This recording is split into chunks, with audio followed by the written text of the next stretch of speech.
So what I hope happens here is a couple things. First of all, Mike and I are going to work through a list quicker than we usually do. That's number one. Two, that Mike actually stays with me through the entire show because as he shared this link with me to look through, he indicated he rage quit this list about 4 times.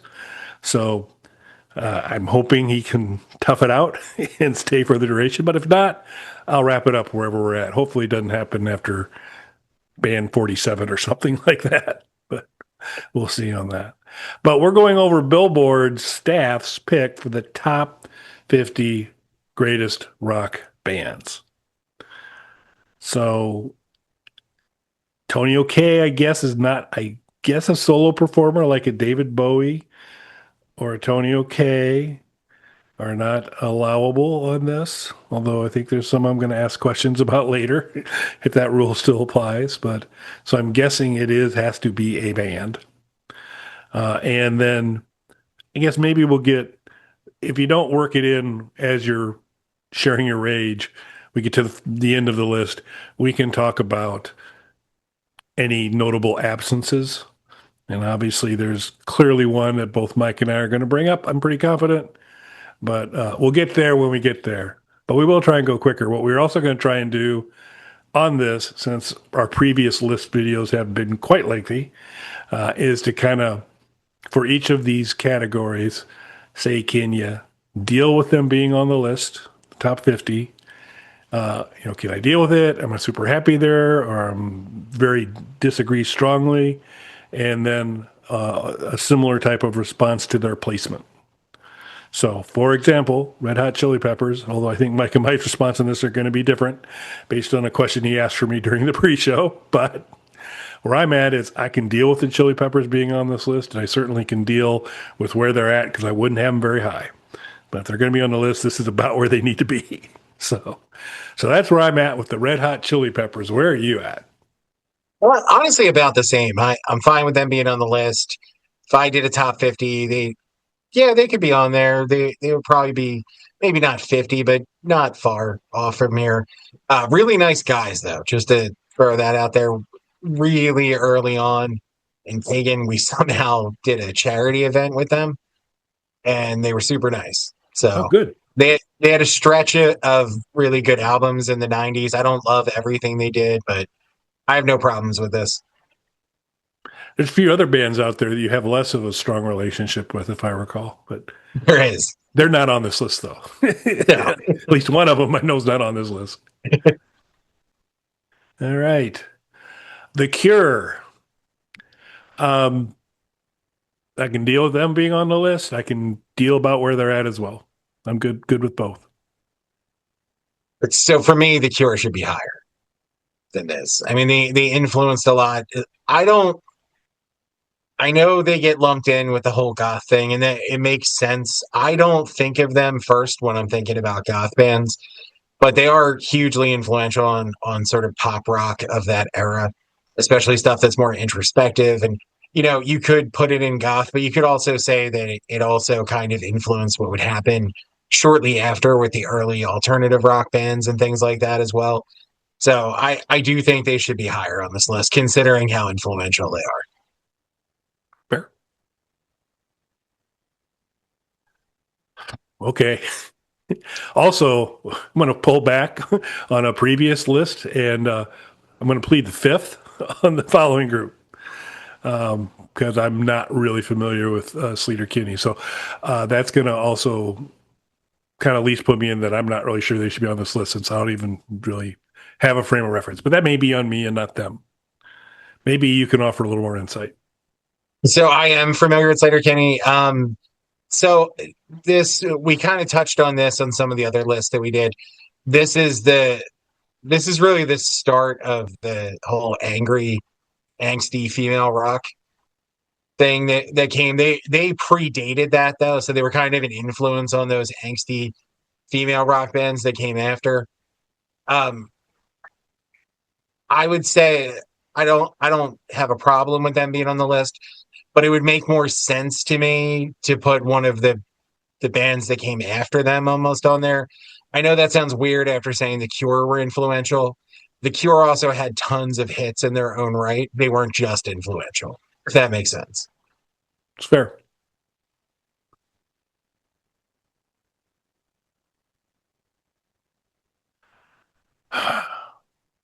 This gets tough. Love the sigh. top, top 50. Um, band's got a one-armed drummer. Got got to give him some props for that. Continued on. I don't know with a two-armed drummer. I'm not sure I do. Had he remained two-armed through the entire portion of Death Leopard's career, I'm not sure I'd feel as comfortable in saying I can deal with them being on the list. I'm not in love with it. I do think seeing them on this list and some other people not on this list irritates me because I think maybe they're sitting in a spot that at least took a position away from somebody who ought to have been on here. So I'm the most tepid deal with it that I can be with Def Leppard, leaning towards I'm not sure I'd have him in the top 50. Probably, actually, I'm going to go with I don't think I'd have him in the top 50. Yeah, I mean they're a huge band, and I knew their songs, even though this is very much not in the wheelhouse of what I was listening to when I was a kid. Um, I'll say this: they're very much a product of a producer and songwriter, if that makes sense. Mm-hmm. And I don't. I'm not saying that should disqualify them, but I think of Mutt Lange's production and Thomas Dolby's writing and keyboards and stuff. And Thomas Dolby was embarrassed of his contributions to Def Leppard initially. So he, on the original pressings of their albums, he did it under a pseudonym.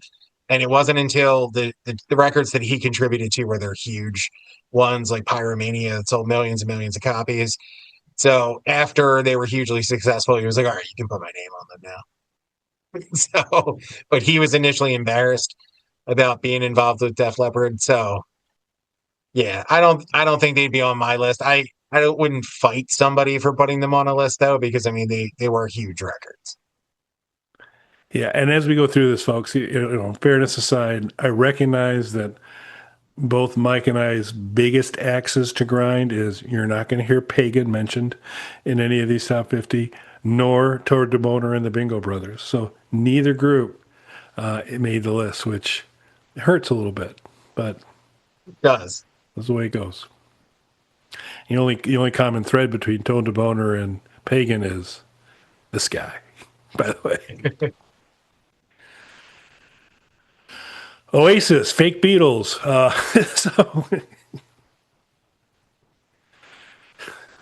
So maybe the real Beatles should be in this number. I don't know. I okay. I will accept them being in the top 50. I will accept them being not very high in the top 50. They're not without impact. Kind of significant. So I can deal with this one on both location and presence. My brother-in-law really likes Oasis, so I guess I wouldn't argue with them being on here, their position. I'm honestly, I don't know enough of their catalog to really say I have a super strong opinion. Yeah, obviously they were hyper influenced by the Beatles. I would argue they're way better, just in the limited amount that I have heard, though, because the Beatles are garbage. Um, Good thing they're not my on this list. right, I'm sure they won't be popping up later. Um, my touchstone with Oasis is when I was in high school. In gym class, we used to end gym class like 10 minutes early so you could get changed and go back to class because we had to wear school uniforms. And I guess hypothetically, you could take a shower. There was showers there.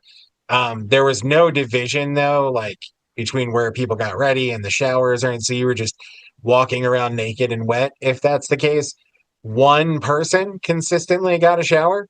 He was a large ginger guy, and he would shower naked in front of everybody, then walk around naked, slowly getting dressed, because his class was pretty close to the gym, singing Oasis songs. that was my That's my memory of Oasis. So, I mean, I'd rather have that memory than listen to anything from the Beatles. That's a bad memory. I have a much better memory of Murs Suite. So that's Tony O'Kay's "Let Us Join Together in a Tune," "Put Put Put," all that kind of stuff. He used to play that during wrestling practice. I finally talked the coach into letting me play some Tony O'Kay at the end of a wrestling practice, and uh, everyone enjoyed it. They liked it a lot better, probably more than you enjoyed Oasis from the Ginger. The Stooges. Yes, yes, yes. Of course. Probably not high enough. And so uh, Detroit rock at its finest, Iggy at its finest, certainly influential, uh, big Stooges fan. Probably a little low for me, but definitely glad they're on the list.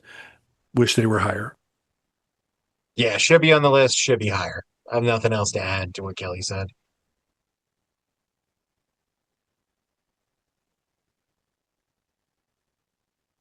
Okay, Mike, why don't you tell me the name of this band? So I have no idea. Not familiar at all. So I'm going to have to bow out of this one. I'm pleading the fifth as well, which kind of reads like top 50. And both of us are saying, I don't know. But I'm feeling a little bad because there's going to be another one kind of coming up. And both of them have South American, Mexican roots to them. And I'm like, I don't know. So my ignorance, the fact I'm not more of a globalist on this, and I'm a Midwestern bound thinker, hence the Stooges, big fan. So sorry. I'm sure you're fine, and I'm sure you're fine in this spot. I'm not gonna jump. I have to plead the fifth. I don't know either. Okay, don't have to plead the fifth on this one. No doubt, they should not be on this list. I do not Yeah, support.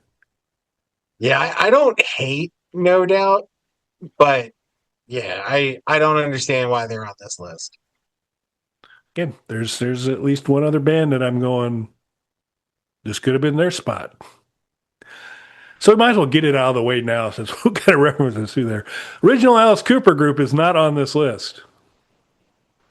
Kind of a problem, I think. Yep. So, any other real big one you want to do now, or just kind of keep dropping the Alice Cooper one? This could have been Alice Cooper's spot. It I should mean, I not. feel like for all of these, especially in the back half like this, I don't understand how we're seeing No Doubt and Alice Cooper isn't on here. Yeah. Or the Kinks, the other That's other right. I big didn't even one. think that didn't even click for me. The Kinks aren't on here.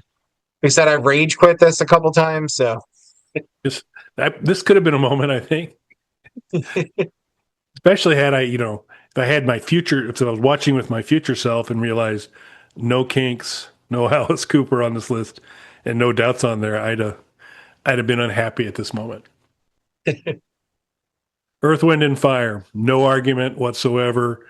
yeah, Um, Placement maybe a little higher, uh, but no argument here at all. yeah, no argument for me. We are cruising, folks. The band, I know here's probably a place you and I may diverge because I know you're not like the biggest band fan. Um, I'm not a strongly support on the top 50. I can deal with it. They definitely need to be in the back 40, if you will, or of uh, of the list in terms of some other folks should be ahead of them. Um, Rick Danko, Robbie Robertson, it's good, pretty good stuff. So like I said, I can deal with it. It's probably not if I was doing my top 50, maybe not on the list, but I don't feel no doubty about this one. Yeah. I mean, they wouldn't make my top 50, but I'm not mad about this. But and I can get mad. I think you can get mad. I mean, I'm so this is in the kind of continuum of like strongly support, strongly don't support, or can deal with it. Blondie, I'm gonna go. It almost made it to deal with it, but just missed it, and I don't think should be on the list. Not that there's anything wrong with Blondie, and they certainly, had some heat for a little while at a kind of moment in time. But if you kind of think an overall body of work, there's a couple of hits, but not a lot of meat to the bone after that, in my opinion. Yeah, I don't. So I'll accept them on a list of top 50. Maybe not this high, like maybe 50. I would accept them on. Um, I know the hits like everybody else does. Similar to what Kelly's saying, though, is there really the depth of the catalog there, like there is with some other bands? Now, the problem is when you throw in Blondie's at 40, Alice Cooper Group not on the list. This is where it starts to really become problematic Yeah. for me. So it's not Kinks. Blondie that's the issue, it's who's not on the list, and Blondie's at 40 that's Yeah. the issue, if that makes sense. Yeah. And body of work, Alice Cooper, certainly, original Yeah. Alice Cooper group.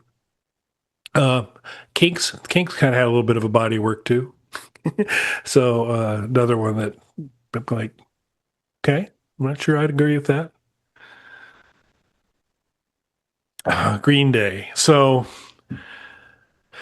I guess this falls into the probably not on my top 50, but I can understand how it's on some people's top 50.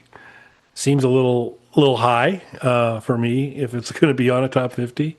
I'd had Blondie at 51, and maybe Green Day at 50. So I mean, I wouldn't have, but I could accept, so I can deal with them being on the list. I don't feel good about it, but I can deal with it.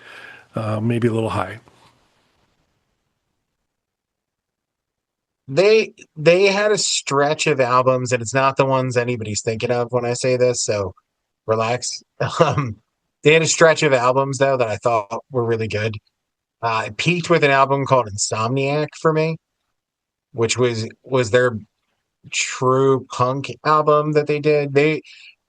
I will say that they should probably be on the list at 50 for essentially maybe not inventing, but certainly popularizing the idea of pop punk more so than any other band. Now we associate that term now with bands like Blink 182 and stuff like that, but those are bands that came after Green Day and were directly influenced by them. So Green Day's been hugely commercially successful. They were very influential. It's hard to argue with them being on a list like this. My problem is that Green Day long ago stuck their heads super far up their own asses and are just a ridiculous parody of themselves many times over. And are, man, really into that champagne socialist lifestyle that I cannot stand. You know who didn't stick their head up their ass? Alice Cooper Group, True. proven by their recent release.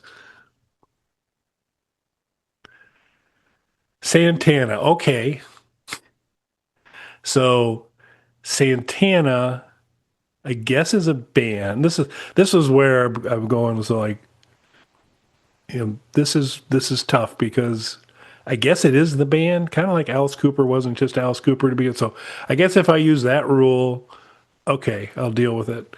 Carlos Santana, though, is a miraculous guitarist, and I have no issue whatsoever with Santana being on the list. Seems like a reasonable spot, maybe a little higher, could have been.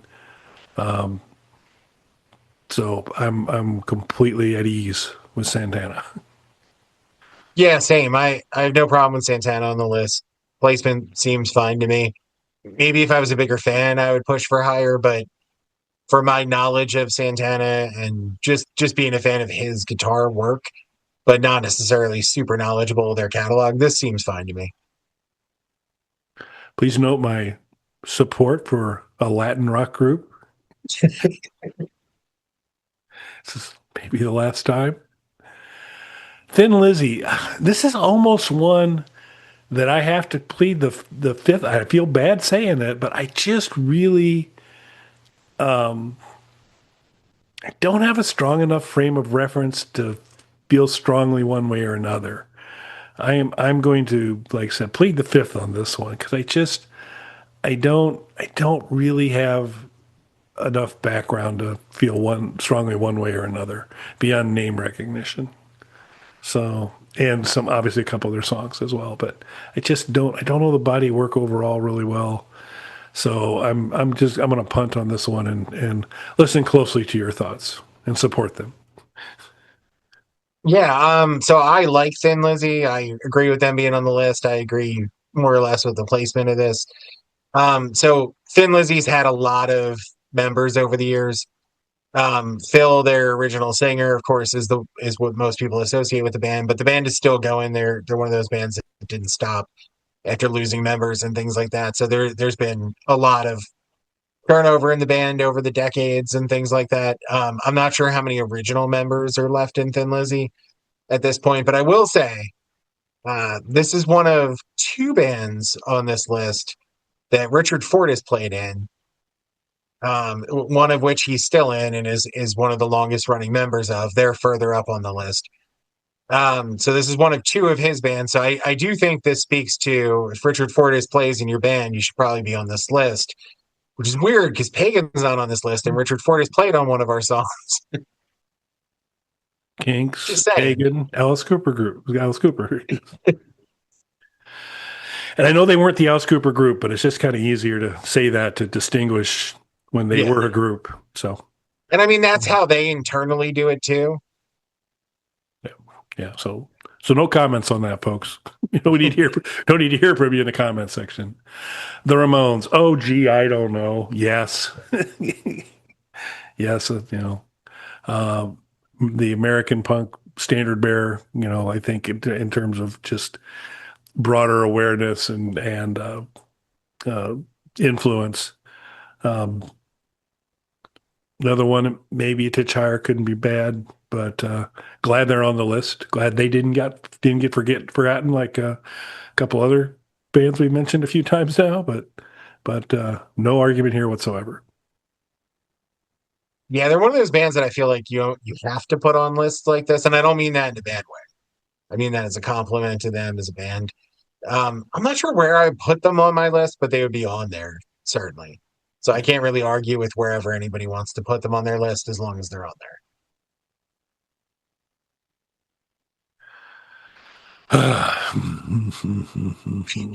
Another sigh from Kelly. Yeah. Um, so I've never been a big Eagles guy, a big Joe Walsh guy, like him a lot, but he wasn't always in the Eagles to begin with. Um, and when the Eagles are Joe Walshy, they're not the Eagles to me anymore. They're under the Joe Walsh influence, which is a good influence to be under. Um, Certainly, from a popularity and kind of owning a certain type of genre, not a genre that speaks to me. So definitely not on my top 50. If there's a somewhat more generic, broad, fair-minded top 50, maybe they make it on there. Um, they're not in the top half, and they're not in the top half here, so that's okay. Um, I don't know, just feels a little more commercial than influential and groundbreaking to me. But that's kind of where I'm at on the Eagles. Yeah, I agree. I huge commercial success. I mean, I don't think I've ever heard somebody say they were influenced by the Eagles.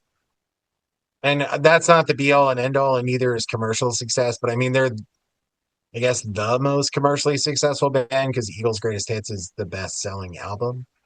So if that's the way you want to look at it, I guess I couldn't argue with somebody putting them on their list. Okay, Nine Inch Nails. Um, they did soundtrack to Quake. Up puts them on the list, I think, right? Um, well, Trent Reznor, but so yeah, top 50. Okay. Not too angsty about that. Um, we are rapidly approaching the second half of the list, and that feels a little maybe rarefied air for them. But I'm good. I'm good with having them on. For me, he should be higher than this. He was a part. So just putting aside their music, Trent Reznor helped create Beats headphones, which were purchased by Apple, which him leading Apple through streaming and creating Apple Music and all that kind of stuff literally changed the way we listen to music figuratively and literally, from streaming music to the types of headphone technology and everything that we have today. And then on the music side, Nine Inch Nails and Trent Reznor, their frontman, have won 2 Oscars now for their movie scores. They've won Emmys, Golden Globes. So I mean, and Old Town Road from Lil Nas X and Billy Ray Cyrus is literally just them singing over a Nine Inch Nails loop. So, which was a gigantic song. So I mean, it's their influence is huge. I'm not sure what you could win more as far as accolades and things like that. They've won every possible award, including again 2 Oscars. So I just don't think there's a lot more a band could do. I can see if they're not somebody's personal preference in music, makes sense to me. But I almost feel like they have to be on a list like this. Yeah, and think could be wrong, but kind of from a more industrial perspective, I think this may be the only representation on that of that kind of I think so, yeah. They're the only band that has any I I don't know that I would call them an industrial band fully, but that even has that element to them album. Yeah, yeah. in this list, yeah.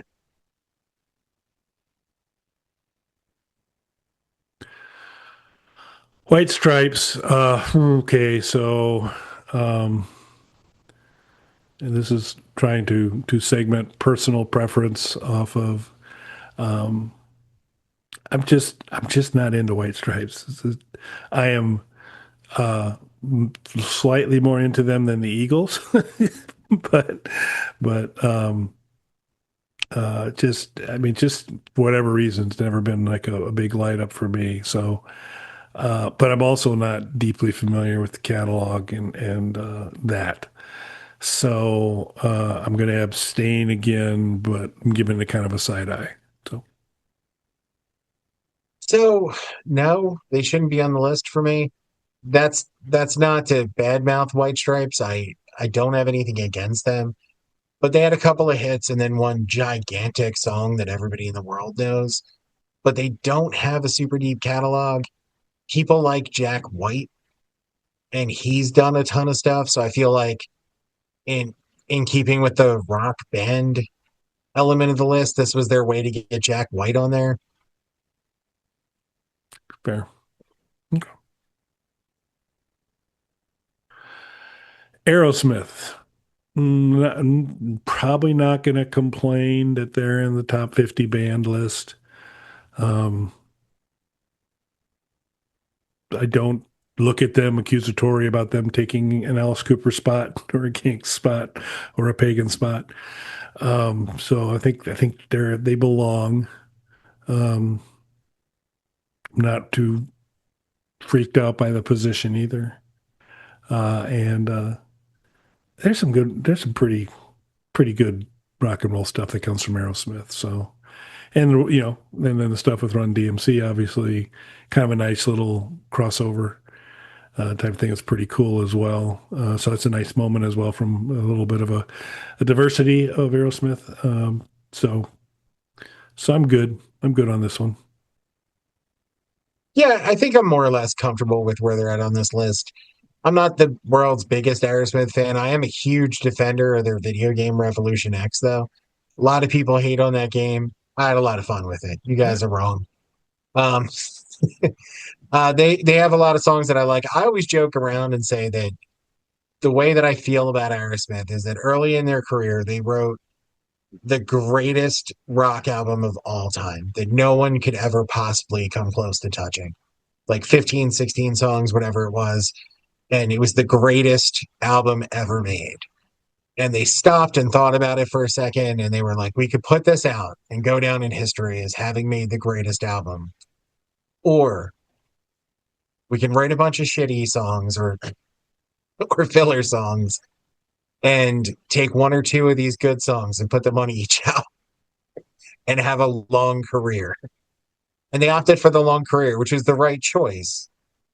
But Aerosmith has a bunch of bad stuff too. But that happens. So I always equate it to like movies. Like two of my favorite directors are John Carpenter and Stanley Kubrick.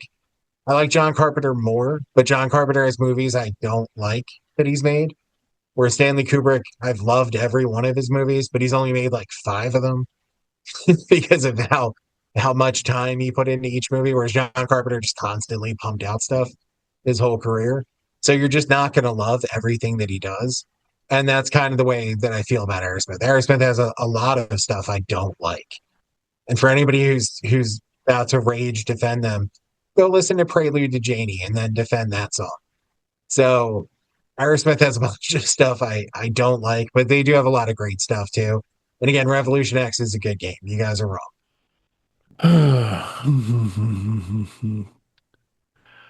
um, Paramore top 50, not Kelly's top 50. Am I willing to accept it's on somebody else's top 50? Maybe. I'm not really comfortable. Certainly not in place of a couple groups we've mentioned multiple times already. So I'm going to leave it at this would have been a really nice place to see Alice Cooper. Yeah, Paramore would not be on my top 50 anywhere near. They wouldn't be on my top 500.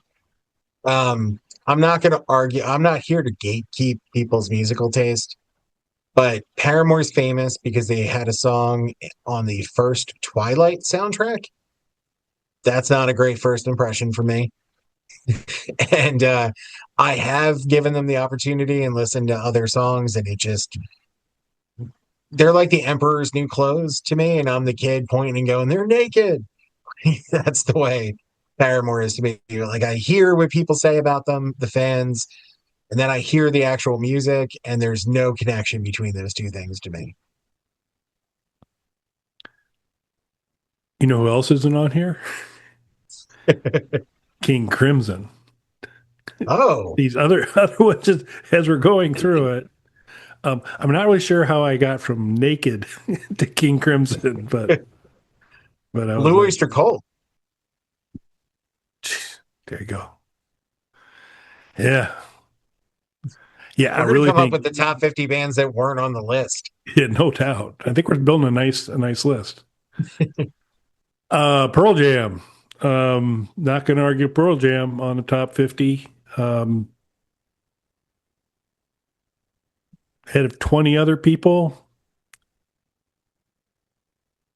Maybe they're damn lucky to be up there. But certainly no issue with them being on the top 50. Not a huge issue where they're at. Um, that's where I'm at. I like a few Pearl Jam songs. So I guess my biggest thing with Pearl Jam, for anyone who doesn't know, they used to be called Mother Love Bone, and they had a different singer, and they were a way better band. And that singer died. So they finished like a tribute album to him with the singer from Soundgarden. And while they were doing that, they started working with Eddie Vedder, who ended up singing on that record as well, changed their name to Pearl Jam, and continued on with Eddie Vedder on vocals. I like the original singer way better. So not to, just pick on one member of the band, but I I don't love his voice. I don't love the direction the band went in after that. So I guess I wouldn't fight somebody about this, but and there is Pearl Jam songs I really like, but I remember seeing them live in the 90s and they were on the same bill as Iggy Pop. And Iggy Pop, who is literally like twice their age, went on before them and blew any chance of them having a good show away. I mean, he was so energetic, so crazy, such an amazing show. And then these guys, half his age, got out there and stammered through songs. One of their big hits, they he kept forgetting the words to, and they restarted it two or three times. And they sat for some songs on stage. So it's just you can't follow Iggy Pop's energy sitting on stools and forgetting your own lyrics. I would agree with that.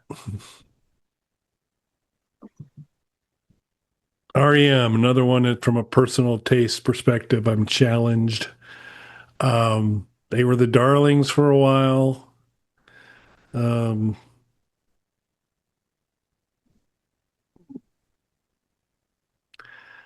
I just place a high premium on being if you're in it's a special club to be in the top 50 bands of all time. And there's some people outside the club door right now that I would have ahead of REM. We've just mentioned Blue Oyster Cult, The Kinks, Alice Cooper Group, King Crimson, Pagan. So, I'm going to let Toad the Boner stay, because our work was limited. But so I can barely deal with them being on this list. It's where I'm good. It's where Yeah, I'm I'm going to kind be. of the same way.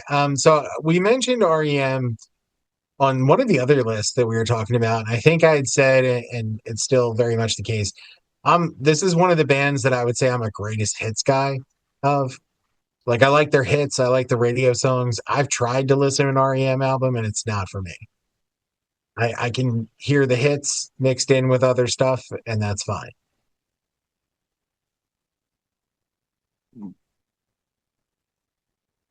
Allman's Brother Band, Southern Rock. Sure. Yeah. I'll have him in the top 50. Won't have him in the top five. So I'm completely at peace with them being on the list. Don't have strong feelings one way or another on placement outside of it wouldn't be like hugely higher. Um, but I'm good with this one. Yeah, I don't think I'd have them this high on my list, but I wouldn't kick them off of my list if that makes sense. Weirdly, though, just as my own personal touchdown for this band, I associate them with movies. Greg Allman was in a few movies, particularly a movie called Rush that I'm a big fan of. And that movie, I love the soundtrack to, which is funny because the soundtrack was done by Eric Clapton, who I'm not a big fan of, as we've discussed on here before. But I think it's minus one absolutely terrible song, and I feel bad saying that because it's about his kid who passed away. But minus one absolutely terrible song, I think that Rush album that he did is almost perfect. But the rest of his stuff, no, not for me. But I just associate the Allman Brothers with movies more than their own music. Hmm. And Midnight Rider, which I think is for me probably my favorite song of theirs, I associate with a Rob Zombie movie, which is even weirder. So they're like a movie band to me. And I know that's not their thing and that's not what they're known for, but that's how I think of them. Yeah. So Whipping Post, interesting kind of backstory, not backstory on that, but I'm a big Frank Zappa fan. We've talked about that. Mothers of Invention, another group not on the list. Not on here. Yeah. Um, but Zappa being Zappa, at one point when the crowd was yelling out songs for the band to play, someone said Whipping Post one night, and they did not know it that evening, but Zappa decided to say, well, we're going to learn Whipping Post, and the next time someone yells Whipping Post, we're going to play it, and they did. So that's on one of their, um, I think it's on Tinseltown Rebellion. I'm not 100% sure, but it's Nice. on something of Zappa's later catalog. Um, I will, Greg Allman, of all the musicians that Cher has dated, he was probably the best musician that Cher has dated. So, sorry, Gene What Simmons. a great descriptor. So, so there's that. Barrowman Funkadelic, 100%. Yes, yes, yes. Yep. Um, um, it obviously not my go-to music on a regular basis, but uh, complete respect for Parliament Funkadelic. So um, maybe not even high enough, but I'm glad they're on the list. Maybe Yeah, glad. I'm a big fan. They would definitely be on my list, probably a little higher. Pretenders. Okay, so another kind of era piece. There was a little window of time where the Pretenders were a thing. Keeping with the dating theme, Chrissy Hynde dated Ray Davies for a while, and was including "Stop Your Sobbing" on her set list, and people determined they broke up when that got dropped from the set list. So there you go. So she's connected to a band that should be on this list. It's not. So that's something. Really, I mean, another one that I think does the collective body of work warrant top 50? I think, versus you have a couple strong years and that puts you on this list. So I'm not like angry that they're on the list. I'm disappointed that there's some people not on this list, and these guys are. So not bad. I mean, I don't dislike them, but I don't know. We're about to go into the second half of this list, top 25, and they're knocking on that door, and I don't see it. Yeah, I have no problem with the Pretenders as a band, and Chrissy Hynde, if I remember correctly, is pretty as a character is pretty prominently featured in the Sex Pistols miniseries that Danny Boyle directed. But other than that, they wouldn't be on my list. Nothing against them, just not on my list.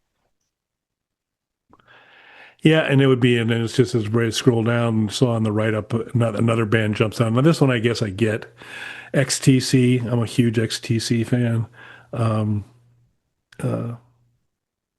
I think their body of work would be better than the Pretenders, but that's just me. Manya. Okay, remember I talked about a couple bands I'm really not going to be in a good position to have a lot to say. Nice looking crew, guys. You know, sharp dressers. But I got nothing on Manya, so maybe you do. So I've actually never heard them before, but I've seen one of their albums a lot. Like they have an album that's just the band name on the cover, and I remember seeing that album in stores all the time. So they're obviously a popular band because their record was everywhere back when music was actually in physical stores and took up actual real estate in a physical location. So I remember seeing their record a lot, but I, to the best of my knowledge, have never heard anything from them. I think actually the translation of Manya is two happy guys, one guy who's not sure, and one guy who's kind of pissed. Is- I'm just guessing. I'm just guessing. Velvet Underground, another one of these. Like I'm not sure how you. Well, again, not a huge body of work. The star burned bright for a short period of time. Some serious horsepower in the band. Incredible artists in the band. But does one incredible groundbreaking album put you in the top 50 of all time? Oh, I mean, pretty influential. So I guess I'm not going to argue to have the Velvet Underground in the top 50. I probably wouldn't have them in the top half though. Just and only not because of influence or talent, but a body of work again. I'm going to fall back on.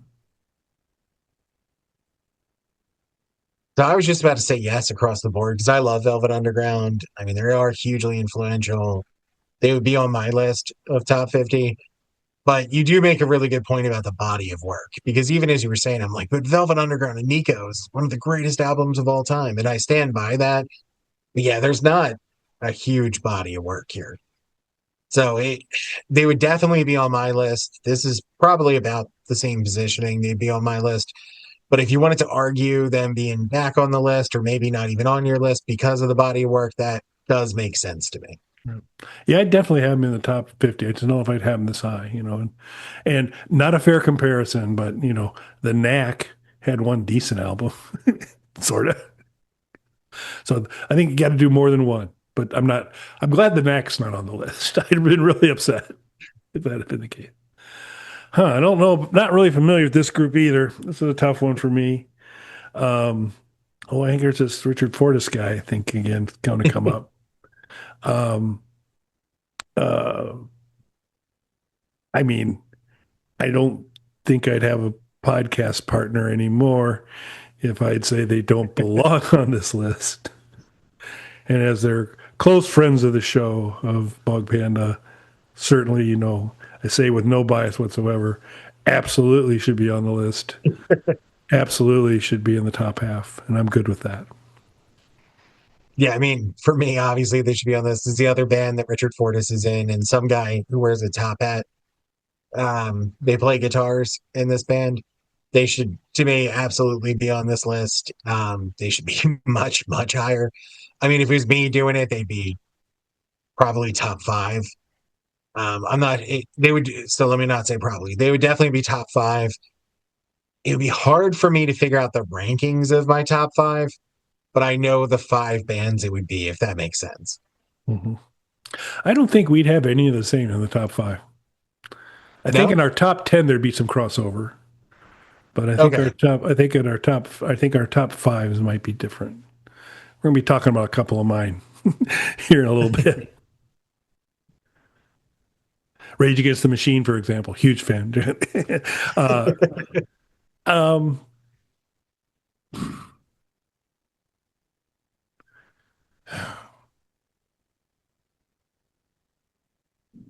I'm not going to quibble with in the top 50. I I'm trying to distinguish whether it wouldn't be in Kelly's top half of Kelly's list or whether I don't think they should be in top half overall.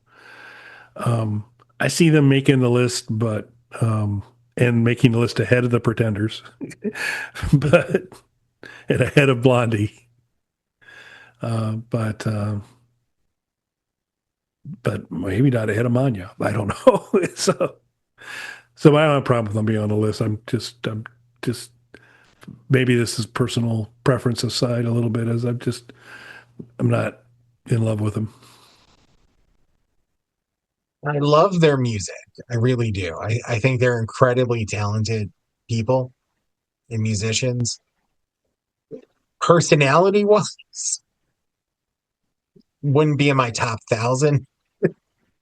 And a lot of this falls into, I use them as my main example instead of, say, Bruce Springsteen, because I don't like Bruce Springsteen's music on top of that. But this is why I don't like stuff that is overly politicized, because that becomes the entire identity of the band at a certain point. And that is very much the situation with Rage Against the Machine.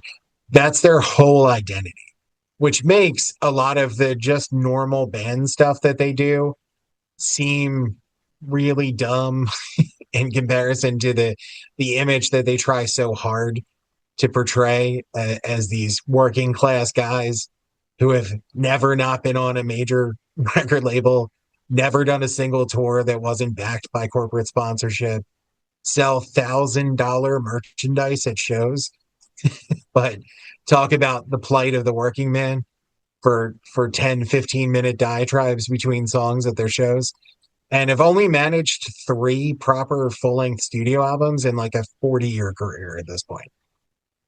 So, because again, politics takes up more of their time. So this is the perfect example I use of why I don't like stuff that's overly politicized, because that became their identity instead of their music.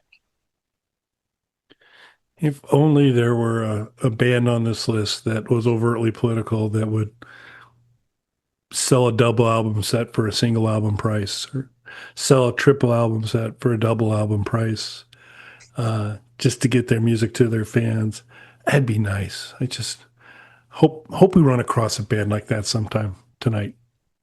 Maybe we will. It's Van Halen. Of course, that's who I was talking about. Exactly what you meant. That's who I meant. Power to the people, Van Halen. Uh, I don't know. Eddie Van, so if they're on this list, they're on this list, in my opinion, because of Eddie Van Halen, and as a virtuoso guitarist. I'm trying to detach myself from my strong personal dislike of David Lee Roth. It just never has been my kind of dude. Okay with Sammy Hagar. The middle guy, I can't even remember his name. So, um, the so yeah. Top 50 of all time, uh, in place of King Crimson, in place of Alice Cooper Group, in place of the Kinks. I think they're taking a spot here. I'm gonna take the unpopular position to say I don't think they're on this list. Should be on this list, but that may be colored by how much I hate David Lee Roth. Yeah, Van Halen's a tough one for me. So I never liked Van Halen. I should start there.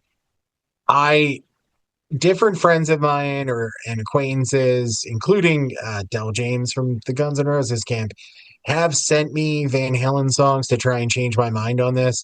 And I will say that the album cuts seem way better to my ear than what the hits sound like to me, if that makes sense. So there is more to it that I guess I'm missing out on. I will say I do use to just like Rage Against the Machine, I use them as an example for stuff of somebody who is very effective as a front man, but not a singer.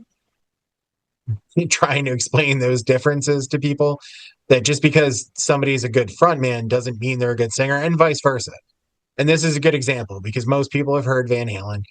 And if you stop and think about it, I think it's really hard to defend David Lee Roth's singing on stuff. And I don't mean, and again, I'm not talking about Eddie Van Halen's guitar playing. I'm talking about David Lee Roth's singing. And weirdly, Sammy Hagar is a way better singer, just objectively a better singer. But I don't like Sammy Hagar's stuff with Van Halen. Like, I Oh, don't like those songs at all. But what's weird is he's done other stuff outside of Van Halen that I do like, though. There's solo songs of his, including the title track from the animated movie Heavy Metal. He's played on Alice Cooper songs.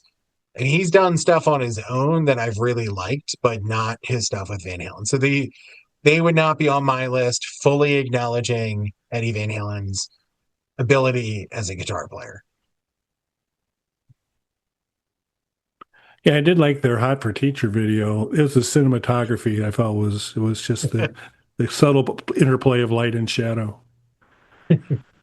Radiohead. Um, I'm not gonna fight anybody to say get them off the list. they, fine, you can have them on the list. Um, Intriguing body of work. Um, I can't argue much for them or against them in terms of on the list, or maybe even it feels a little high to me, but I'm just not figuring really hard to argue about major movement or inclusion or not. So I guess I'm going to say I'm fine with this. Feels a little high though. I can't say I'm completely fine. I'm a big fan of their drummer, Clive Deemer. He did a song with a band called the Rust Belt out on the list. And I think they're pretty good. They should have been on the list. Yeah. I'm not, so that said, I'm not the world's biggest Radiohead fan. I appreciate what they do, though. They're a popular band, but still experiment and push their sound in different directions. Fair. And I really do respect that, even if I don't like all of their stuff. Yep. And that gets tough, when you're a band and you establish kind of a certain niche and then you decide I'm shifting out of that to try some other things. A lot of times people don't like that. And if you're a band like Kiss, you ignore that. You don't care. Um, all right. the Beach Boys. So if I were to guess, this might be one in your top five. Yes. So maybe I misspoke. Maybe if they were in my top five, they'd be five. I want to say that they definitely be in my top 10. So, so obviously not going to argue about their inclusion on the list. Feels low to me. Um, like I said, I don't know if it's Mike's five low or my 10 low, but they're low, too low for this. You just, I mean, how can they not be? I mean, John Stamos. What more? What more do I need Uncle to say? goddamn Jesse's in this band. Yeah, that's right. And the one of the Ruddles was in an iteration as well. So there you go. They kind of carried the band. so so I'm good with that. No, I just um, seismic in terms of the body of work and creativity and stuff. And so absolutely on the list. Too low. That's where I'm at. I mean, obviously for me, absolutely on the list. One of my top five, top three. It's just one of those things where, maybe the day of the week swaps out which band's which. Um, but absolutely love the Beach Boys. I've always loved the Beach Boys. I don't love everything that they do. The later Mike Love led stuff falls apart for me, except for Kokomo. I do really genuinely like Kokomo, which is a Mike Love song. But Which other I than that, I will argue is Mike Love parodying Brian Wilson. It's like Brian Wilson was yeah, to write a song. How would it be? So I don't think this was like Mike's creative. So how can I copy what he does? He did a good job copying what he did, yes, yeah. but so does Uh, Weird Al. So there's a show called Train Records on YouTube. It's really good. Highly recommended if anybody hasn't seen it. It's on a very popular YouTube channel called Todd in the Shadows. And he talks about huge bands who had one album that derailed their career in some way. If not ended it, definitely damaged their career in a big way.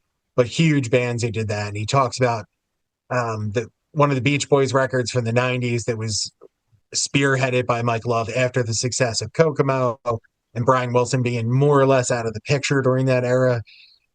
He got his chance to really take the reins writing and production wise on a Beach Boys record and just drove it into the ground. And he starts off the thing. He's like, for anybody who doesn't know about the Beach Boys dynamics and the band members, he's like, in the long story of the Beach Boys, Mike Love would be the villain of that story.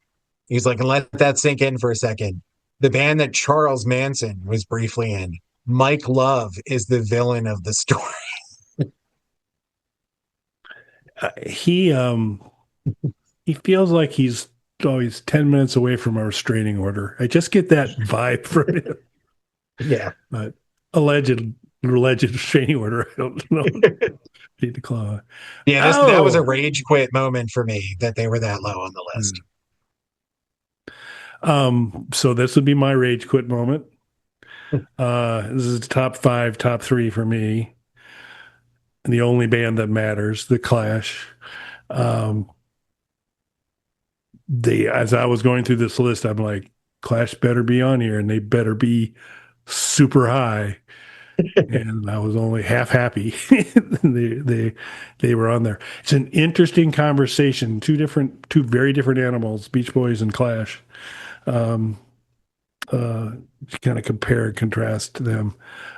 What's going to sting a little bit more is a name that's coming up, but we'll keep in mind, folks. We've just talked about the Beach Boys and the Clash. So whoever we talk after them, they're saying it's better than the Better Beach than the Boys. Clash and the Beach The Boys. Beach Boys, both of them. So keep that in mind. Every group we mentioned from here on out is better than the Beach Boys and the Clash. I don't think so. Top five for me, 100%. Might be my number one. I don't know, but out some of that obviously is I'm a huge Clash fan. So So I'm a fan. They're way too low. I also agree the Beach Boys are way too low. Yeah, I mean, the Clash obviously have to be on here. They would be on any reasonable person's list, in my opinion, and should be higher. They wouldn't be top five for me, but they should be higher than this. Here you go. This is what pissed me off.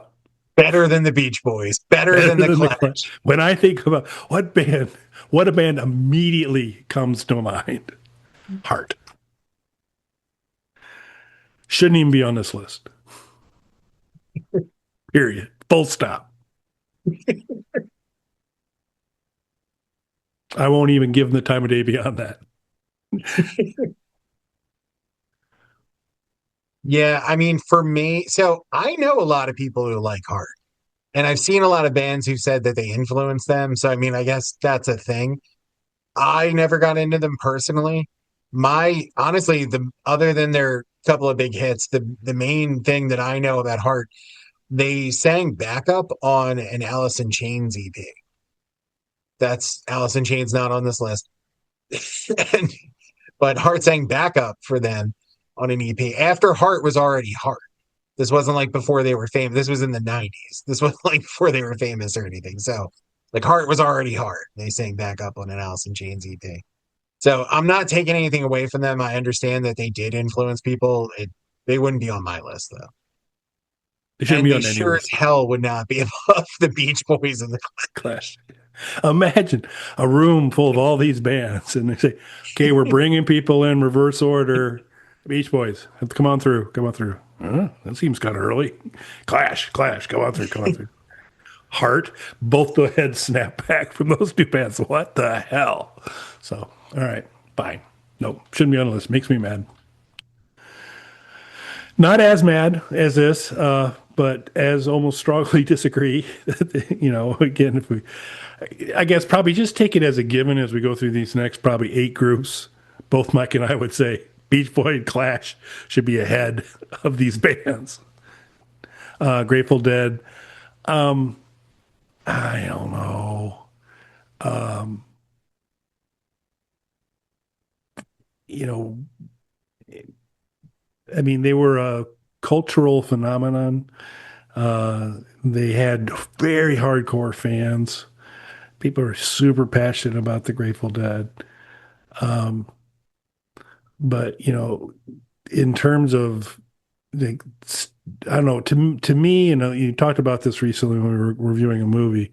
It's like if you don't really if it's not memorable, if it's not doesn't really stick with you, you had kind of a problem with that from a soundtrack perspective. I kind of have that with the Grateful Dead that it's just like I mean, there's Truckin' and Touch of Grey and that kind of stuff that, okay, yeah, those are great. But these kind of, 4 day long jam session songs and all that, I don't know. It I think from a impact, cultural impact and all those types of things, I think it'd be foolish not to have them in the top 50. Like I said, we got our asterisk going about not ahead of a certain couple bands. Wouldn't have both those bands. Would have them had a heart, 100%. Would have totally had them had a heart.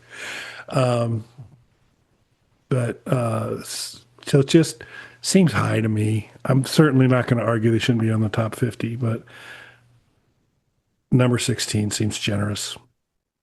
I'll argue they shouldn't be on the top 50. I I don't understand how they're on this list. Touch of Grey is okay. Done. Full stop. I mean, most of their stuff, like if you go back and actually watch video and listen to audio of those amazing 5 hour shows that they would put on and stuff, it sounds like garbage most of the time. Everybody was super high and had a great time. There was a local DJ who was extremely popular, and I'm not going to say his name because I don't like him. And he recently passed away, and I don't want to make it like I'm spitting on somebody's very, very recent memory. Um, but he loved the Grateful Dead. And I remember working in an office where they would listen to this DJ, and almost every day he'd play the two Grateful Dead songs that sound like real songs. And he would often quote one of the band, I think it was Jerry Garcia's daughter, but one of the band members' daughters And there was some interview with her where they asked her what her favorite song was when she was growing up from the Grateful Dead. And she said she couldn't tell them apart. They all just blended together for her. And he's like, "What a beautiful quote," and just spoke so flowery about it. I was like, "That's not a compliment." Oh, That's yeah, it all it all just sounded like slop being dumped into her ears. I heard something totally different in that quote than he did. okay, so we're going back to our imaginary gate where we're letting the bands in reverse order or not. You're the bouncer right now. Heart and the Grateful Dead come to you for the last spot. Who are you letting in? Heart. Oh, I would let it Heart over well, Grateful Dead. I don't know. I'd probably going the other way on that one. Talking Heads, no argument. They're on the list. Um, pretty decent body of work. Obviously, pretty creative. Work Brian, it's always a plus. Roxy Music, another group on the list. Um, I guess I got to quit saying ahead of the Beach Boys, ahead of the Clash. Well, but I just can't. And I will say the head of Grateful Dead and Heart, sure, 100%. And I think they're top half. I mean, I think so. Uh, such a kind of creative, um, interesting synthesis of a lot of stuff they did. So I'm good with that. And for a band as experimental or kind of boundary pushing as they are, pretty decent commercial success. So got to give them credit for that. So I'm totally cool with them being on the list. Totally cool with them being in the top 25. There's a couple bands we just mentioned earlier that I kind of feel should be ahead of them, but they should be in the top half. That's where I'm at. Yeah, I mean, they should be in top half for me. This feels high, but I mean, we just had Grateful Dead, so it's like, what the hell are we even doing here at this point? Yeah, that's right. Further, and the Beach Boys and the Clash keep getting further and further away. Oh, head scratcher here. Again, I guess I can't. I'm not going to argue with being on the list. I'm not going to argue with being on the top half. Um, uh, maybe personally, where in terms of music that I want to listen to day in and day out, probably wouldn't have them this high. Where I mean, we're rapidly approaching the top 10. Um, so this feels a skosh high to me, maybe. Um, but I don't have like a lot of anger on this one. Not heart level anger on this one. It's a whole different conversation with these guys in heart. So I'm totally cool with them being on the list, top half. Maybe it feels a little high, just a little though. This feels high to me again, though.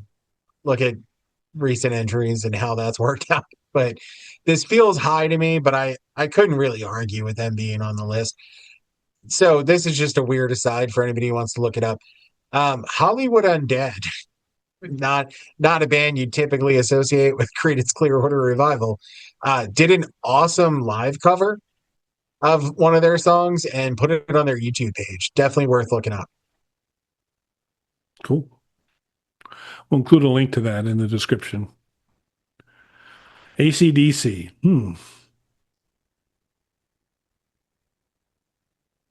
Getting real close to the top 10. Um, Gonna stick with my not gonna argue they're on the list at all. Totally belong on the list. Top half of the list. Um, for sheer craftsmanship of what they know what they do and they do it well. And while it always an AC/DC song when you hear it, it's not templated. There is there is Thunderstruck is different than Back in Black, is different than Big Balls. So um, I'm going to stick with my absolutely on the list, probably in the top half. feels a tiny high. Yeah, same for me. I think they're a band. So I do like their music a lot. They really created such, and this is kind of, I guess, a blessing and a curse for a band like them. They've created such a distinctive, unique sound. You instantly know that that's AC/DC. But for people who don't like them, it doesn't diverge from that. Like it always sounds like AC/DC. They've also really had just very dynamic frontmen for the band too, which I do think works in their favor as well. Including Axl Rose, who sang for them for a tour when their singer was having hearing issues and had to take some time off. And yet Guns N' Roses is further back on the list than that. Oh. So they I'm fine with them being on the list, fine with them being in top half. Doesn't make sense that they're ahead of Guns N' Roses to me. So we're going back to our imaginary gate again. Um, and speaking of bands who the second you hear them play, you know who they are. So ZZ Top and Heart come to the gate. Say, hey, we're looking for spot 50. Who's coming in? This list keeper said ZZ Top, step back. Heart, come on in. That's a thing. Okay, Metallica. Um, According to the write up, Metallica is the epitome of rock for many people. Unfiltered, excessive, living on the edge. 100%. I'm okay. Top 50. Um, Sorry, folks. Ahead of the Beach Boys, ahead of the Clash. Have a problem with that. I'll leave it at that. Same top 50, sure. This position, not for me.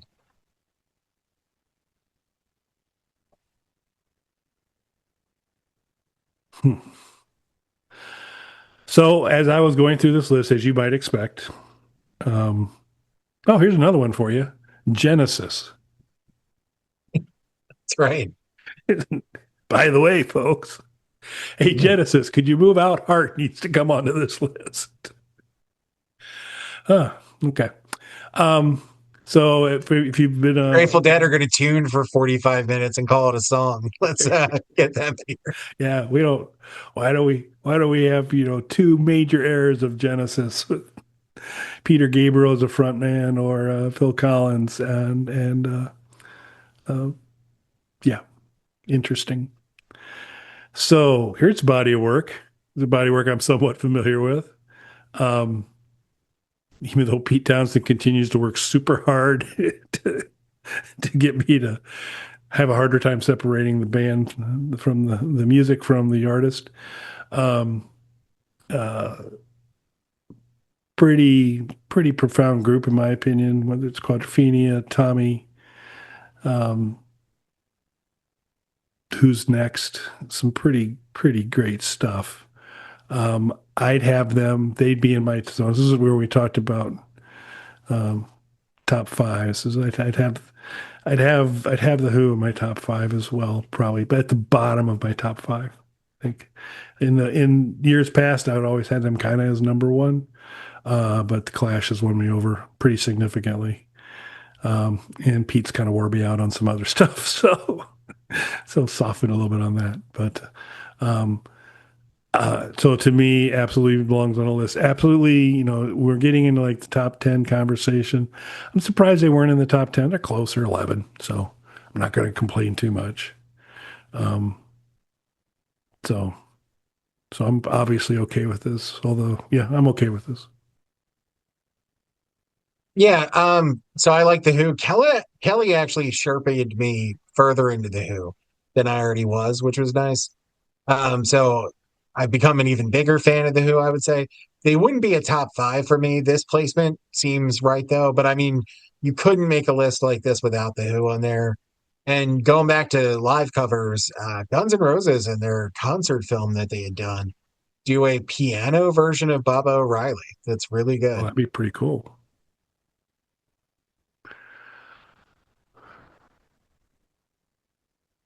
Nirvana. Um,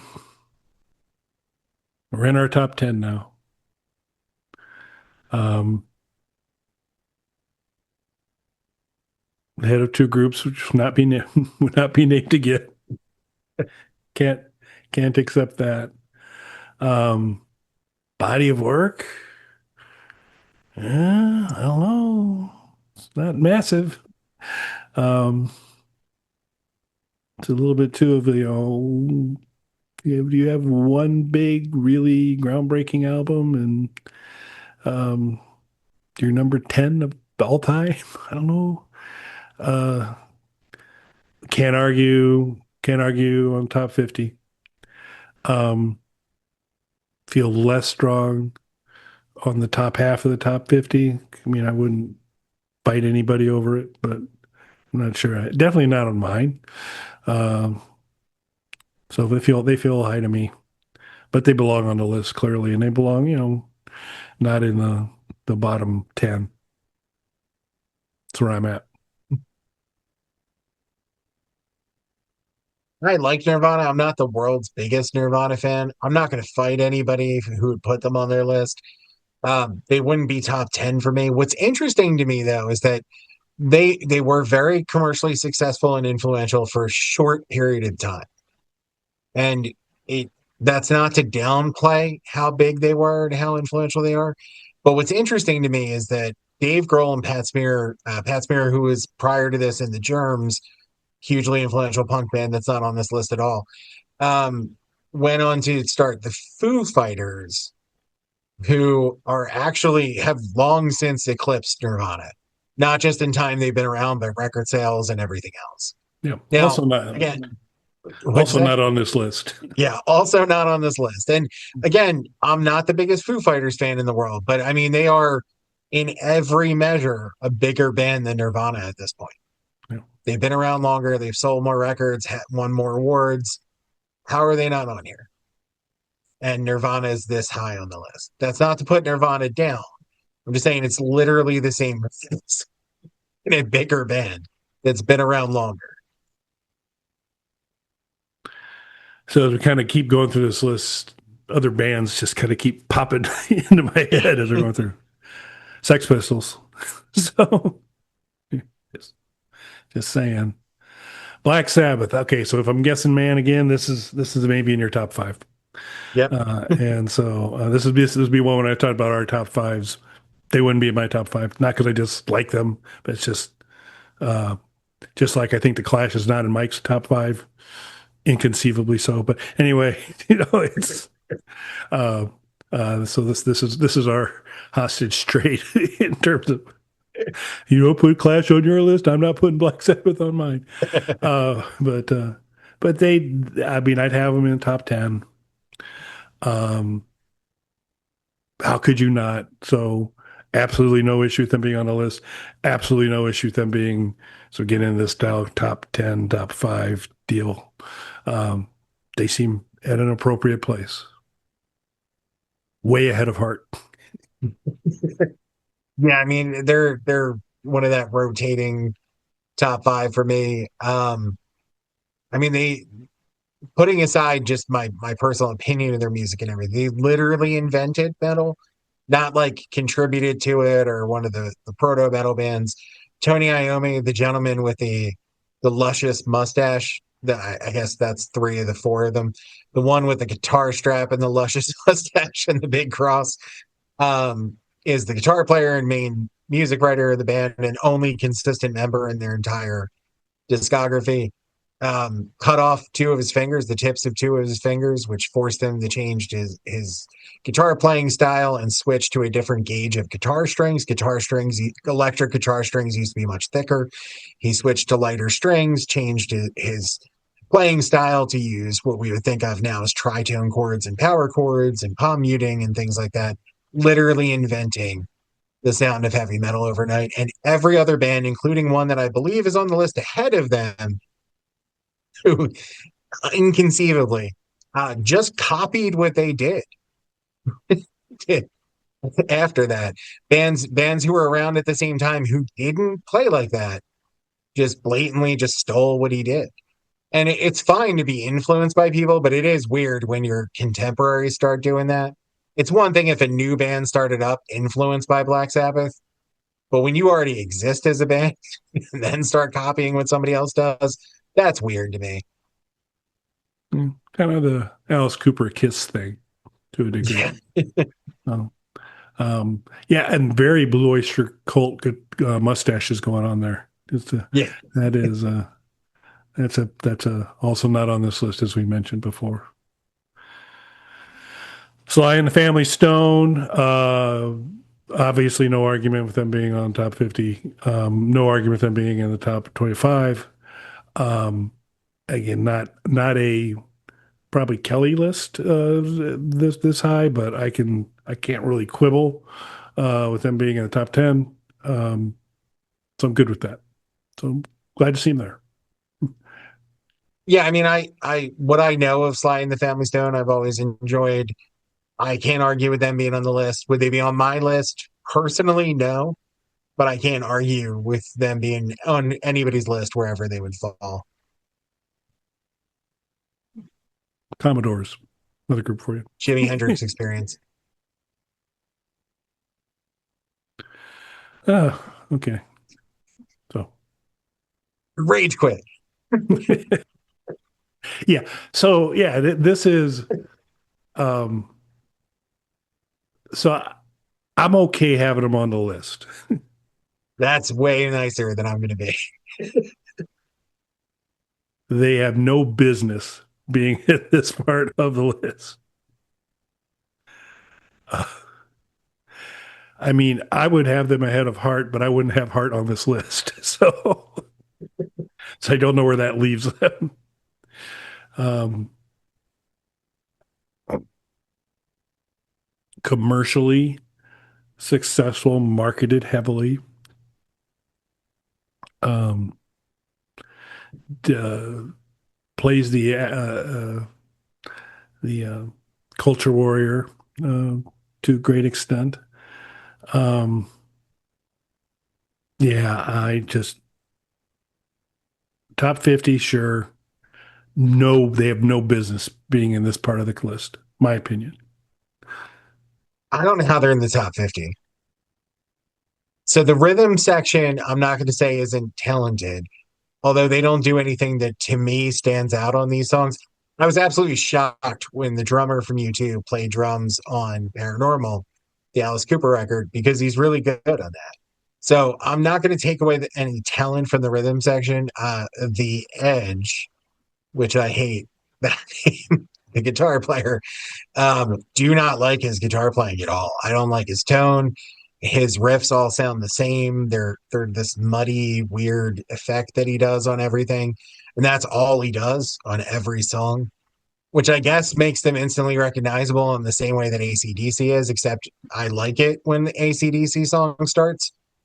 I think for me, it's telling that I think by far the best U2 song is the song they did for the Batman soundtrack, which sounds the very least like U2 that they possibly could. And that's the one song I kind of enjoy. You know who else had a song on a Batman soundtrack one time?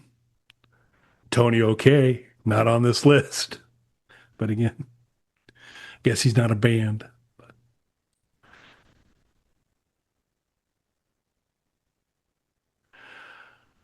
Nope, nope, nope, nope, nope, nope, nope, nope. Um, I don't even have him top 50. Kick their hippie ass to the street. I got no need for these folks. Um, Rock? Nah. Lindsey Buckingham, pretty talented guy. Bad hair choices. Went through several bad hair choices in his career. This is one of them.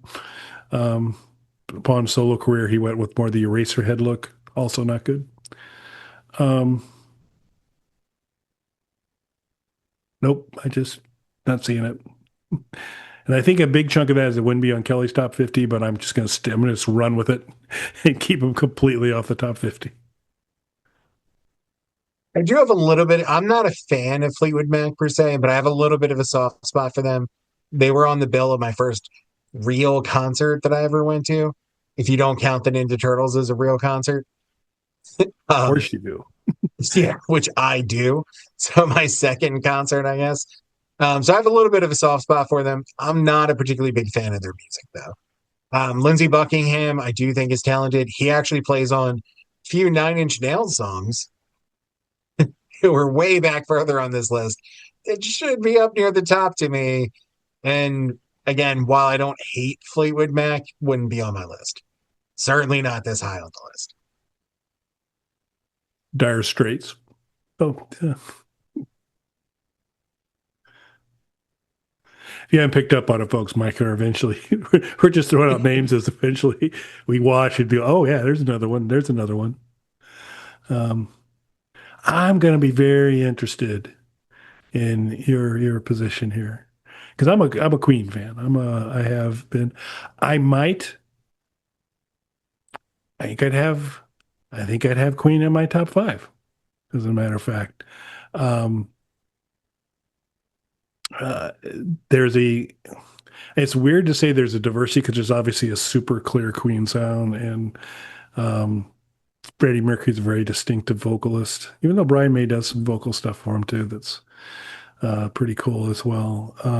But he's, Freddie's obviously the front man. Uh, I certainly believe they belong on the list. I'm not opposed with them being up pretty high, just given overall body of work. I struggle because I think I mentioned this on a previous show. I had David Marsh's Rolling Stone record review from 100 years ago, and he was reviewing some progressive prog rock band, and they used to give star ratings to all of their albums.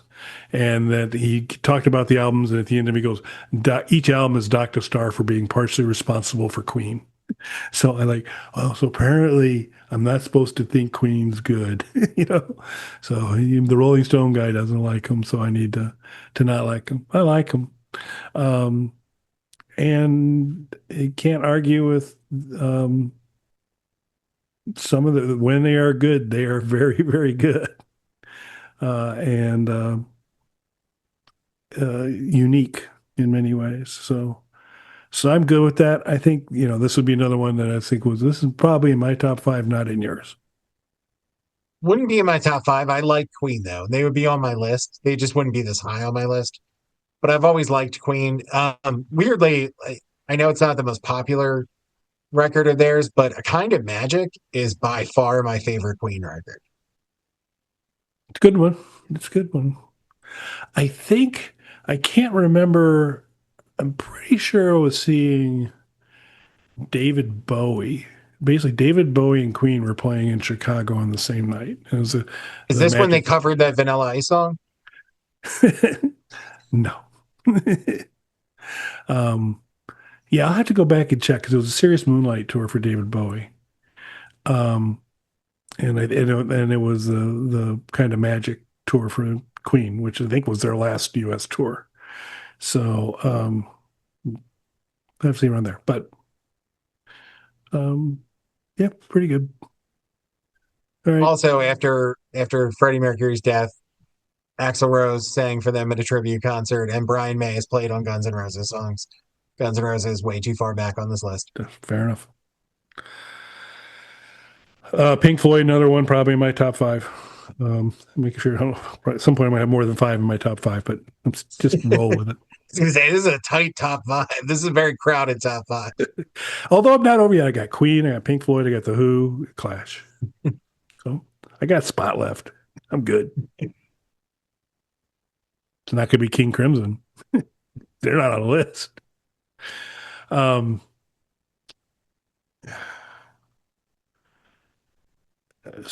uh, Pretty unique territories. The space rock stuff, the some of the earlier stuff, still kind of pretty cool too. Um,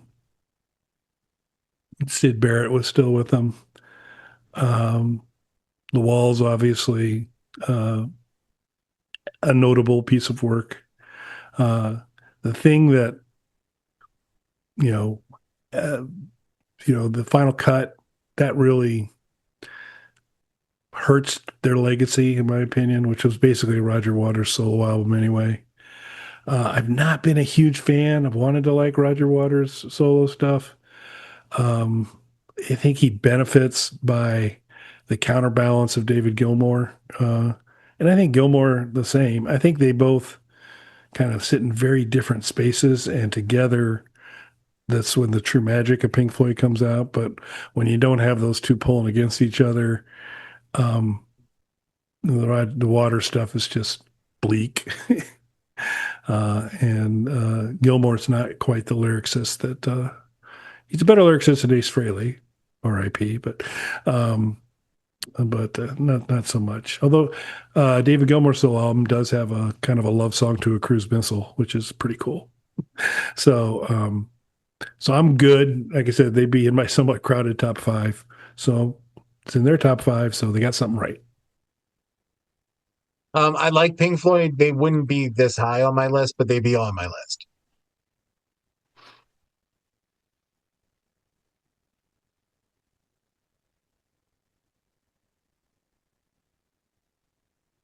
No, nope.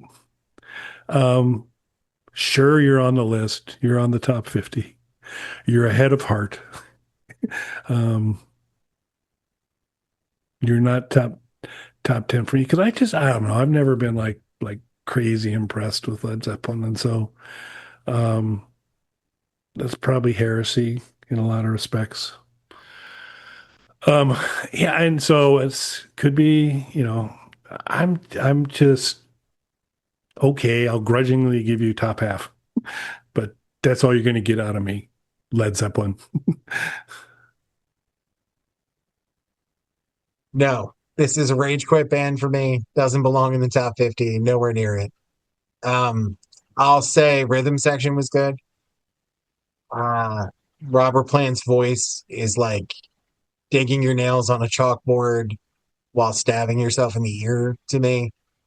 As far as Jimmy Page, I know a lot of people think he's a great guitar player. Is he a better guitar player than me? Absolutely. Um, again, copied Black Sabbath style, even though they were a thing, they just immediately started copying Black Sabbath. This isn't an influence thing. It's like looking over at somebody's test kind of thing. There's a difference there to me. Speaking of which, they have successfully been fought for their many instances of plagiarism for everything from melodies to riffs to entire verses of songs that they stole from other artists. So for the people who love them, they didn't write that stuff. And to me, it doesn't even sound good on top of that. So I don't know if I was one of the many artists whose material they stole, if I'd be more mad that they stole it or that they made it sound like Led Zeppelin. So this is a hard no for me. Yeah, and is Jimmy Page a better guitarist than Robert Fripp? Is he a better guitarist than Mike Rutherford or Steve Hackett? Is he a better guitarist than um, why am I blanking on his name? I was just gonna come up the Dire Straits guy, Mark Knopfler, um, Glenn Buxton. So yeah, so I don't have him. I didn't kick him all the way out the door, but I kicked him pretty far down the street. So gee, I wonder who the top two are going to be. Rolling Stones. Now it's been established on the show. He's not with us right now, but I can channel Vex and say Rolling Stones have done some great songs and a lot of shit. So can't argue with that. Um, so if I'm forced to choose between the number one and number two bands on this list on who's in number one, it's these guys. If those are my only choices, it's these guys. Um, they're in my top 10. They're not in my top five. Um, huge body of work, trudging right along. Um, I don't understand why Mike doesn't like the Some Girls cover. It's just totally still something I've not been able to grasp. Um, but I'm certainly top 10. Um, the way list is going, with some of the things they've done. Um, I mean, you knew as you're getting close to the top of the list that you were going to see these next two, one and two. At least I fully expected to. Although once I saw Hart, I was a little concerned. It's like I don't know. I don't know what's going to happen. Juice Newton, I didn't know what's going to go on. So, Ricky Lee Jones. Um, yeah, I mean, so obviously belongs on the list. Obviously, upper half of the list and probably top, I think probably no lower than top 10. Um, but the Clash is better. So that's where I'm at. So I knew they'd be on here. Unlike Vex, I don't hate the Rolling Stones. I have no problem with them being on the list. They'd probably make it onto my list, not this high, but they'd make it onto my list. The Stones, so not to be a contrarian, but the Stones stuff that I like isn't necessarily their biggest hits, but they do have a lot of songs that I do think are really good. They absolutely beat the shit out of the number one band without question. Who is my other rage quit? I knew it was going to be them though. Like from number 50, I knew they were going to be number one, but it still made me just as mad, even though I knew it was coming with every single entry that wasn't any of the bands we already mentioned. Um, yeah, so I mean, I'm not surprised that they're on here. I'm not surprised that they're this high. This would not align with one of my lists, but I'm not going to argue with anybody who says they love the Rolling Stones. Which brings us to the Bonzo Dog Doodah Band, the number one. These guys. We have established that Paul McCartney's a pussy on the show multiple times. Um, so you can't have that guy be in his number one band. But um, yeah, so I mean, your dislike of this group is deeper than mine. Um, but I share your lack of being impressed. So um,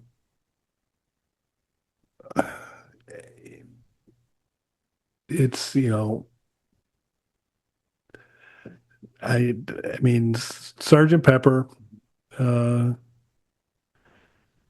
I kind of give that some props. Um, White Album has its moments. Um, not as many as people say it does, but it has its moments. I like George Harrison a lot. Driving Wilburys, another group, not on the list, by the way. Um, ELO,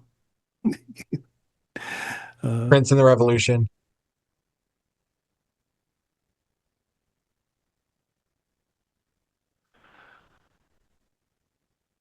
Dukes of the Stratosphere,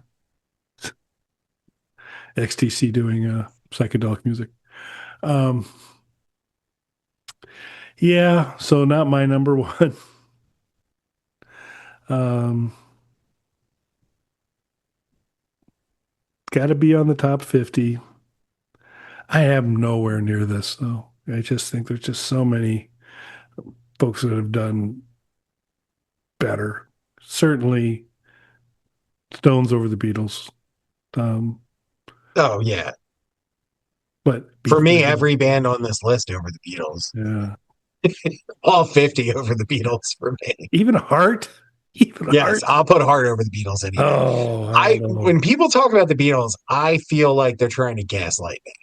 Like they're trying to pretend that this is good and they're hearing something different than what I'm hearing. And it's not so here's what I'll say. It's not there's a band who's back in the news again called Pussy Riot.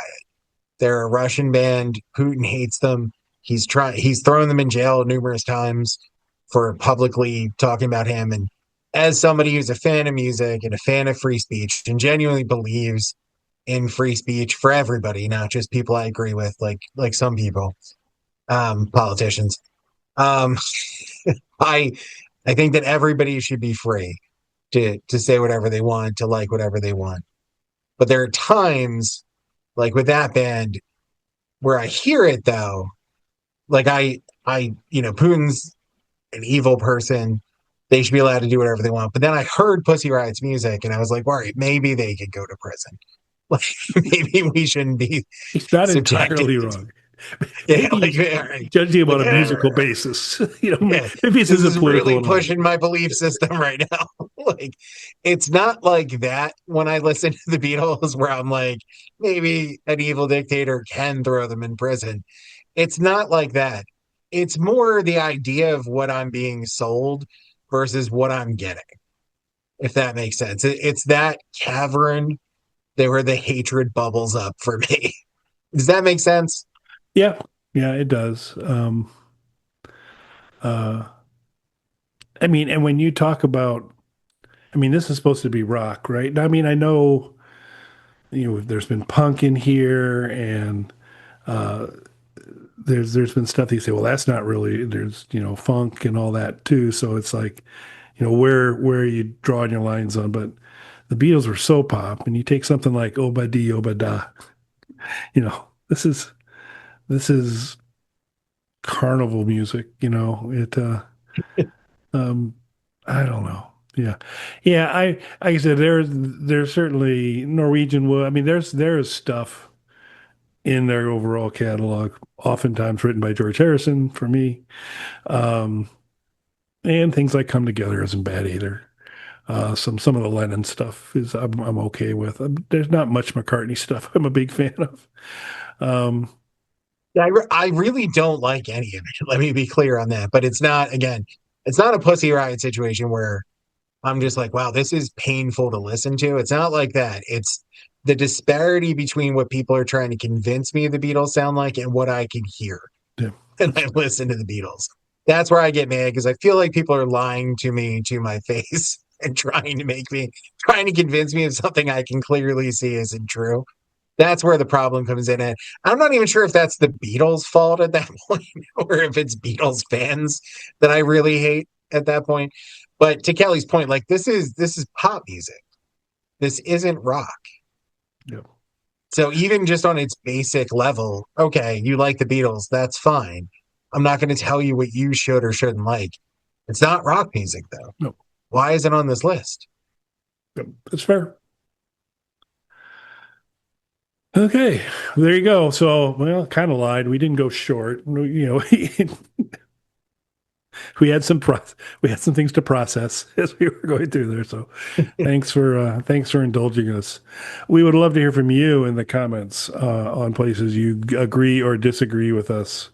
I'm sure if there, I don't think we play strong into the heart dynamic, but if there happens to be some punk band of folks that are big heart fans, I'm sure I'm going to be hearing a lot from them. So as you will from the Beatles fans. Um, yeah, let us know. We've I think we've done a pretty good job throughout the show of throwing out some people that are missing from the list. My other But my other top five one is Psychotica, who I would not expect to be yeah, on the list, but for me are a top five. yeah, yeah. Antonio K can't be a band, I guess. I'm not sure what their rules are on this, but Tonio would be up there. Tonio's my Psychotica to a degree. Um, so we'll see on that. Yeah, and I guess we gotta since we stay out of the. I mean, so Graham Parker and the Rumor. Um, yeah, there's a lot of folks missing. Elvis Costello and the Attractions, although you liked Graham a lot better than Elvis, but that's me. Cool. Well, let Public us Image know in the Limited. What's that? Public Image Limited. Yeah, there you go. So that uh, yeah, there's a lot of options out there other than Heart. I feel like we've given Joy Division, we've given at least 50 that aren't on the list at this point. Yeah, I think so. Yeah, I have to go back and I'll try and keep track. If we're not at 50, I think we've got a good solid 25. I feel pretty good.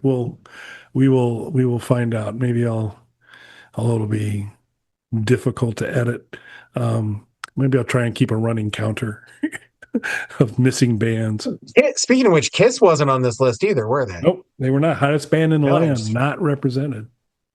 Yeah, I don't. That surprises me now that I think about it. The Kiss isn't on there, Yeah, and and we've established already. I was never enrolled or enlisted in the Kiss Army. Nothing against them. I was never a Kiss Army member, but it's surprising to me they're not on the list like this. yeah. It uh the Men Without Hats. Starting to pad our list up a little bit now. I think we can live with Men Without Hats. Slade. Oh, Slade, there's another one that could have been on there. That's legit. We won't include Men Without Hats in our count, but Slade we need to count. So For let me, us know the Slayer, count. What was Beastie that? Boys, Uh, Slayer, Beastie Boys. yeah. These are all pretty good. Um,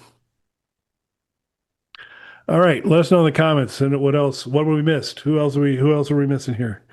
Let us know if you agree or disagree with us. Please subscribe to the channel. You'll get Mike and I sharing our completely correct and unbiased views on lists that we come across and trying to help people out. Billboard, in this case, we usually help Rolling Stone out. Billboard is our treat. There you go. We can help them square your way. So let us know in the comments if you agree, disagree. Share the video, give it a like, subscribe. Check out our website where you will find um, a bunch of retro gaming things. So if you've got a Game Boy Advance, with the ability to play those ROMs, we got you. Doom, we got you. And of course, check out Hard No. Unlike this show, Hard No is the world's shortest podcast, under a minute every day. So if you think we're better in small doses, we have an option for you right there. Hard No. So I think that's going to be my new nickname is Small Doses. Anyway, anything else before we wrap it up, sir? Yeah, I think that covers it. Cool. Thanks for watching, everybody. Thanks, everybody.